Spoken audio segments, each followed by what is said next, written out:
అందరికీ నమస్కారం అండి. నేను మీ సంతోష్ని. ఈరోజు పొద్దున్నే 6 గంటలకి ఫార్మర్ దగ్గర ఫోన్ వచ్చిందండి. ఇలా 15 ఎకరాలు ఉంది, వచ్చి కొట్టమ్మా అని చెప్పేసి అని ఫోన్ వచ్చిందండి. సరే బాబాయ్ వస్తానని చెప్పేసి అని పొద్దున్నే మళ్ళీ ఆటో నాకు ఫోన్ చేసి వెళ్ళానండి. వెళ్ళాక ఫార్మర్కి మందు ఎలా కలపాలో ఏంటని ఏం తెలియదు అని అంటే మళ్ళీ మందులన్నీ నేను కలిపి నీట్గా ఫార్మర్కి అన్నీ ఎక్స్ప్లెయిన్ చేసి దాని తర్వాత స్ప్రేయింగ్ స్టార్ట్ చేశానండి.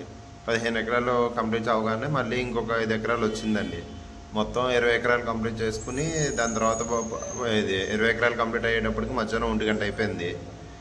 అయిపోయిన తర్వాత అక్కడికి నుండి భోజనం చేసేసి దాని తర్వాత మళ్ళీ కోరమండల్ కంపెనీకి వెళ్ళి ఇరవై ఎన్ని కొట్టాము ఏంటని చెప్పి బిల్లు పేమెంట్లు అన్నీ చేసేసి రూమ్కి వచ్చేటప్పటికి 3:30 అయిందండి. 3:30కి ఇంక రూమ్కి వచ్చిన తర్వాత ఇంకా రేపటి కోసం అన్నీ రెడీ చేసుకున్నాం లేదా అన్నీ చెక్ చేసుకుని అదండి జరిగింది ఈరోజు. కంటెంట్ నచ్చితే లైక్, షేర్, కామెంట్ ఈ పేజ్ని ఫాలో చేయండి.